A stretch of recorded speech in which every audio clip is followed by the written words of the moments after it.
So that was the turning point. I said I was going to be an actor in LA, and they heard I was going to be a whore in LA. And Of course. that is what became, it really just opened them up. It freed them to hate me even more openly. Hey, everybody. Welcome to Break the Norm podcast, where we break free from the so-called normal and build something real, bold, and unapologetically you. I'm Ruth Solorzano, actor, producer, and living proof that you can come back from most things. And I'm Lily Shaw, actor, mentor, creator of Shine Anyway course, and someone who's never believed in playing small. It's time to break the norm. Together. Lily, hi. Hello, Ruth. How are you doing? I finally feel like I'm breathing. What about you? Really? Yeah, it's been a day. Yeah, just today or like the week? I mean, I guess it's Monday. It's Monday. The week has just started. Actually, I think it's because I've been fasting. It's my fasting day, and I'm not used to moving around that much on my fasting day, but I like that I'm getting movement in. You have a fasting day. I have a fasting day. I do because I do intermittent fasting, but then I do like a 24-hour fasting either every week or like every other week. So it starts like the day before, like Sunday afternoon, like around 1, and then I stop it at like Monday at 1. So today I had to start at Monday at 1, and now I'm going to start again eating like tomorrow at 1. So like a 24-hour thing. Wow. Why do you do that? I think a lot of it is just to like help detox. Just to like stay in that kind of thing, because I think you and I have talked about like Ayurveda and how that works for me. And one of the basic like tenets of Ayurveda is fasting. They want to like they say like your body needs breaks, like in between like eating and then like processing everything that we eat, like mentally and emotionally and physically. So every like 11 days, you're supposed to give your body a break, and that's supposed to be your fasting day. So because I already do intermittent fasting, and which is like about 16 hours to 17 hours pretty much every day, that I don't feel the need to do it every week. But then this past week I was sick, as you know, so I was like, let me just do it again, and just do it like 2 weeks back to back, you know, just to get like my body functioning again. Yeah, like a reset. Yeah. No, that's good. I like that. Yeah. So one of those. I know today, I mean, we want to talk about like being the first in our I don't know, family lineage. We being the cool women and whatnot. Yeah, I mean, even just like taking care of yourself in that way, like, you know, fasting. I feel like that's a big deal in the way where you're putting yourself first. Well, I mean, self-care is such a neglected portion of our lives, right? Especially as women, and especially as women of color. Like, we are taught to compromise ourselves, right? We are taught to put ourselves last. So any version of self-care almost always feels like you're breaking a generational pattern. When you say, hey, I'm going to chill today. Like, I'm not going to hustle. I'm not going to, like, you know, be in my competitive energy. So I think all of that translates into self-care, and it translates into like being a first, right? I mean, this is something like you and I have talked about quite a lot. So from your perspective, what does being first mean? I mean, well, my mom came to this country when she was, I don't know, maybe like 12, 13 years old. So I am a first gen, you know, Right. I'm firstborn and first gen. And so that's been a lot of weight, I think, that I didn't know came with the territory. I also grew up in a suburb in Sacramento for a lot of my life. And I will say, I probably wasn't the first Dominican, half Guatemalan girl there, but I was very close to being the first, I think, growing up in like a little like town like that in a little suburb. And then I think I'm the first to kind of break out of, you know, what you're supposed to do as a Latin person, as a Latin woman. I think a lot of what I have experienced and encountered, most women my age are already with kids, and, you know, I'm married, I am, but I'm not planning on having kids anytime at all. Let's hope no producer of ours have heard that. Yeah.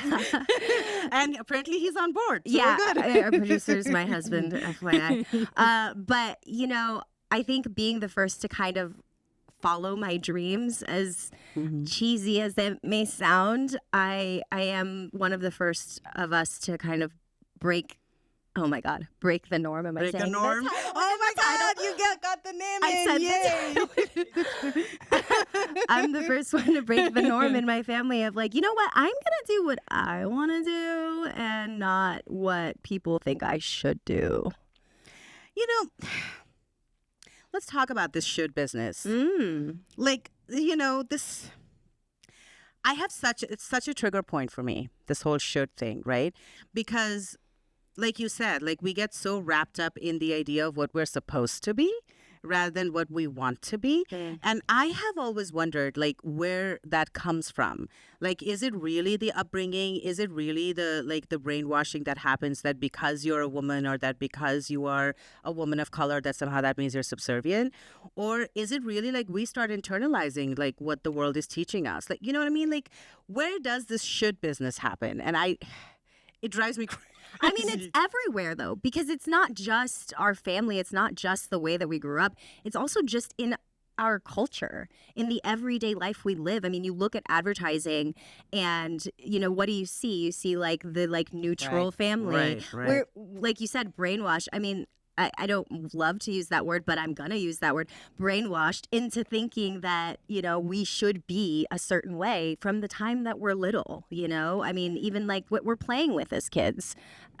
Like people are always debating on whether they want to like let their boys play with dolls. I mean, it's something luckily that we've kind of been pushing against. But I think from the time we're really little kids, all those ideas are being pushed on us, So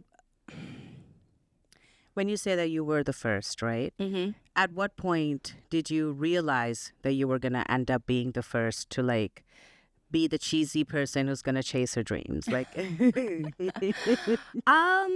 didn't know I was going to be that cheesy person to chase my dreams for a long time. I think I was lucky enough to be able to go to college. I did go to community college. Shout out ARC. American River College? I did.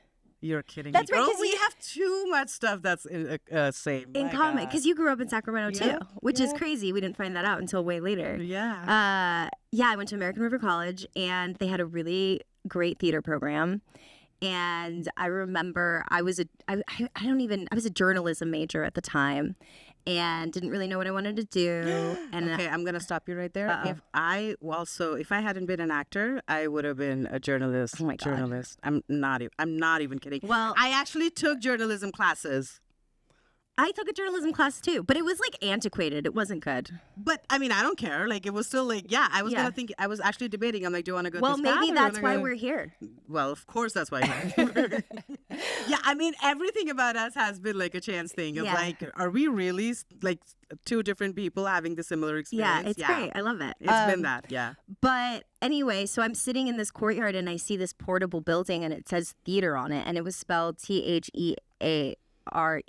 And I was like, oh, I've never seen theater spelled like that. I was like, oh, is it a movie theater? And I go in and they're teaching an acting 101 class. And it was taught by this teacher that still teaches there. His name's Sam Williams. He's amazing.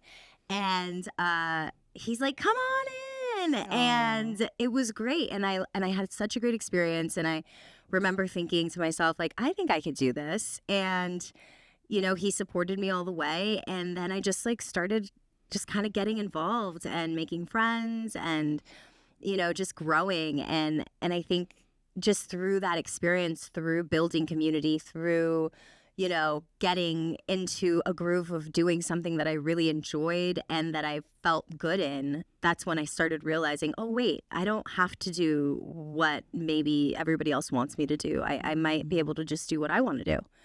And then therapy. Yes, that is something we're going to be talking about. Yeah, a lot. All the time. But what about you? Like, when did you have like the realization that you could kind of like take a different path? So my upbringing was, my mom kind of raised me to be this a pillar of excellence. You know, like I excelled in everything for whatever reason. It was one of those things like whatever I tried, I was good at it for one of those like things that I was born with. And basically, like I've been dancing since I was 3 years old, and I wasn't taught. It was just something that I call is my factory installed talent that I just had, and it just got discovered like accidentally when music was playing and I started dancing to it. And from that point on, like one thing after another, like I won my first race, and then I was like first in class, and then like I was in dancing, and then I was all of a sudden I was in theater, and then I was also reading well.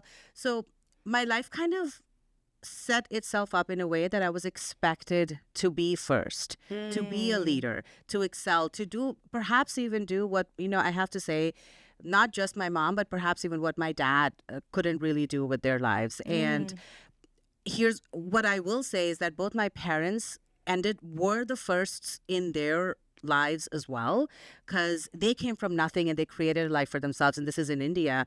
So they wanted both me and my brother to like go further than they had gone. So there was a certain amount of pressure and a certain amount of expectation that we were raised with.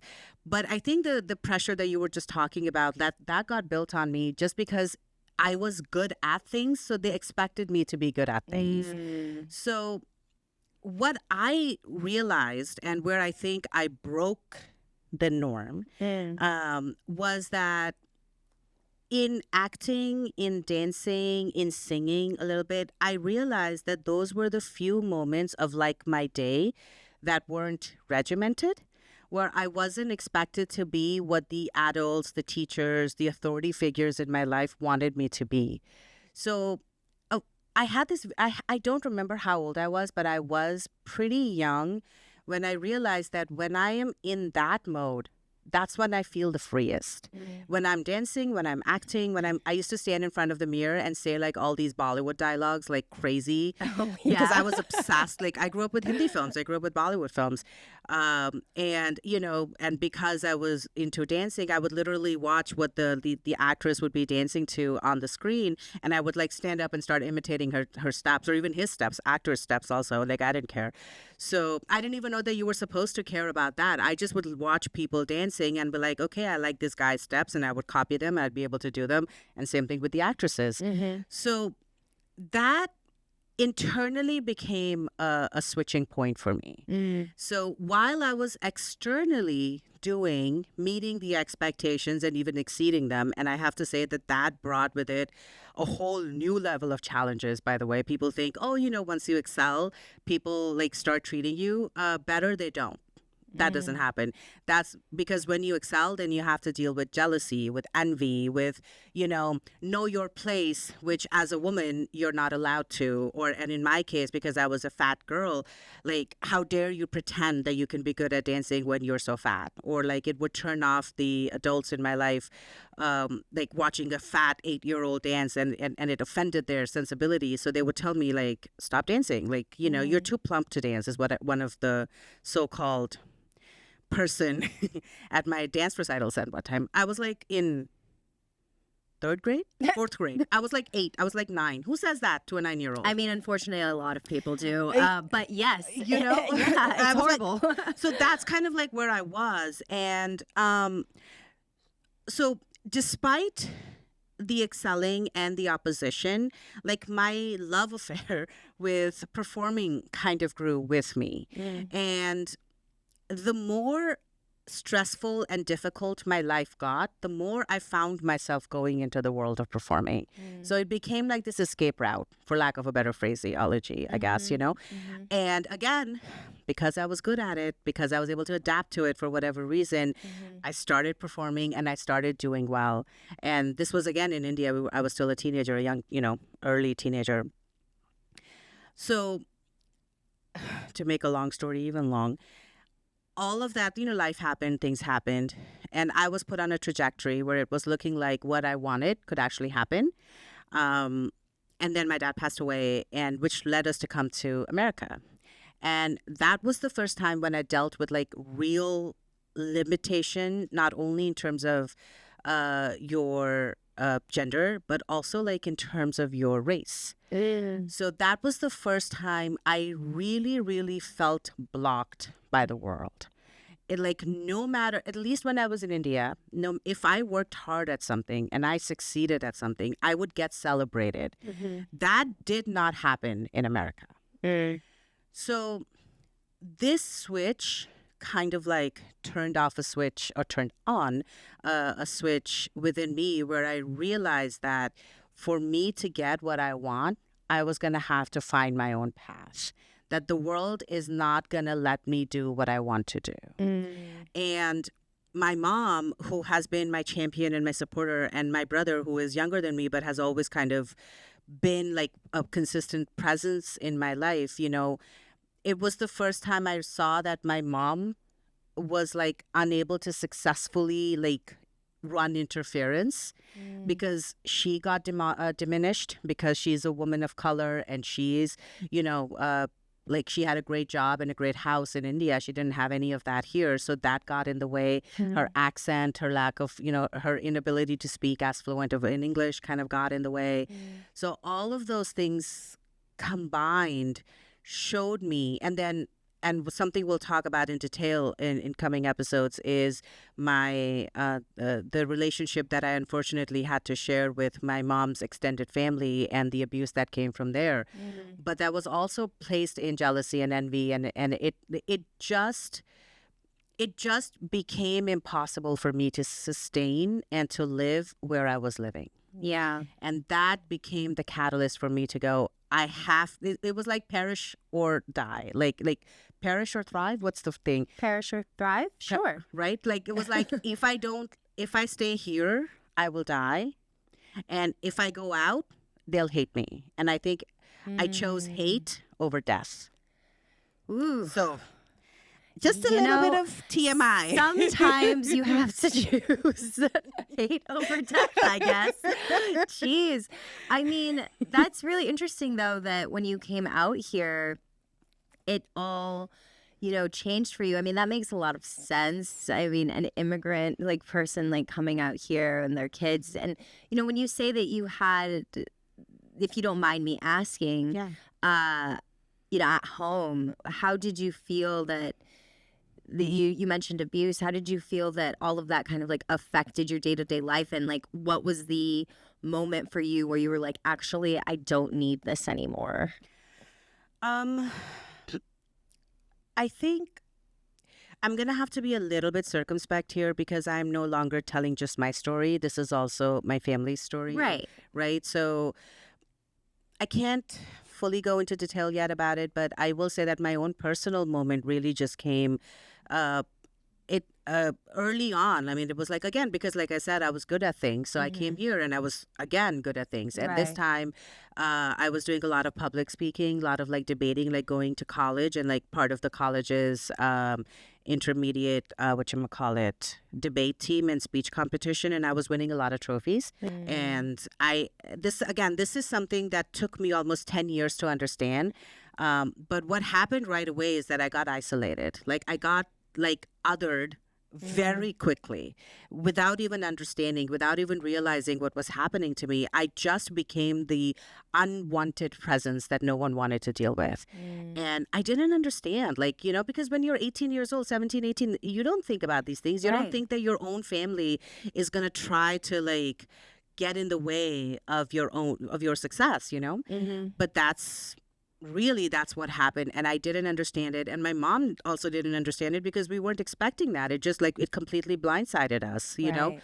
But that is like my first poignant moment of like realizing that they do not like me, and I didn't know why they didn't like me.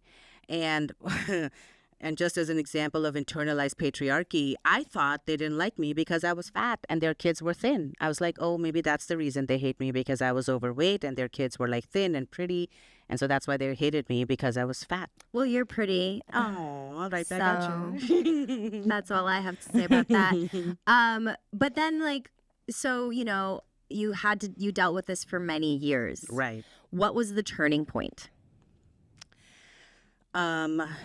I think me coming out to LA, like me deciding after college and graduating with, and I'm not giving any shout outs, but okay, I went to Sac State. Sac State. And I graduated with honors, of course. Of course. D's get degrees. People, D's get degrees. Anyway, keep talking. I think that's a moment. So I was like, okay, I came to that point of like, I have to do this for myself. And I tried to deny doing acting, and I was like, no, this is not gonna work.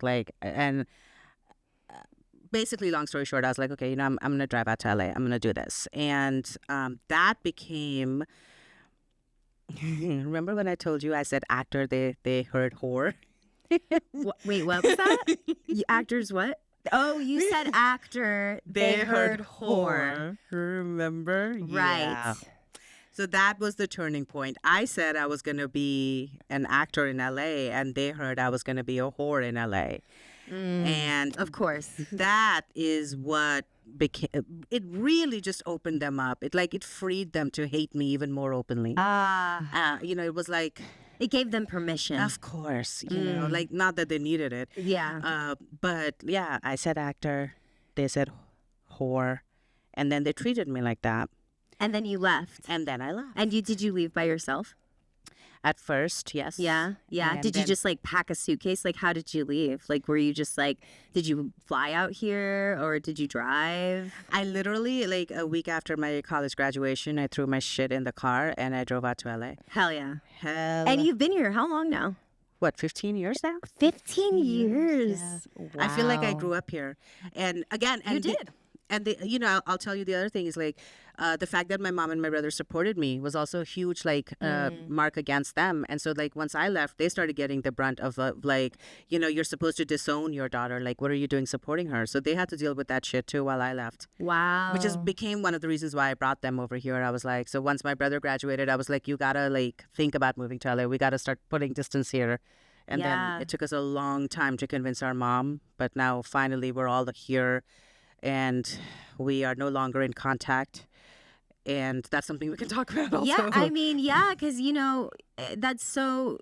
I was in New York for 10 years. And so, I feel that when you say, you had to create distance, because I think that's just one of the big things I think that we've talked about before is... how you need to set, boundaries is such an overused word now, but sometimes you do need to cut yourself off from people, right?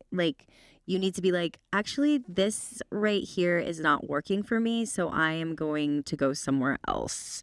And I remember the first time in therapy when my therapist said I could do that, when she was like, you don't have to go home for Christmas. I was like, no, I don't have to go home for Christmas? And she's just like, no. And I didn't go home for Christmas that first year, and I was just I felt so much better because I had so much anxiety around going home. Because I also had I grew up with a lot of abuse in my life, and it took a really long time for me to kind of come to terms with it all. And it's something that nags at you, as you know, it's something that nags at you, and you want to push it down, and you want to pretend that it's not happening, and you want to pretend that it's not going to affect your everyday life, and you want to pretend that it's not everything. But it is, and unfortunately, you have to kind of take it head on sometimes. And I did therapy for a really long time, and one of the things I had to do was separate myself from my family for a while.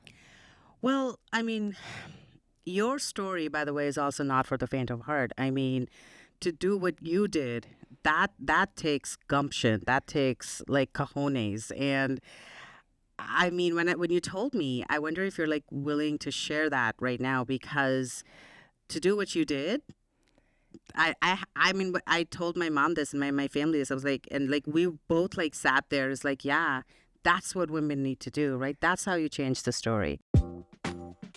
Next time on Break the Norm podcast. I have nothing against you. Do you? I do, but I'm not going to talk about that right now.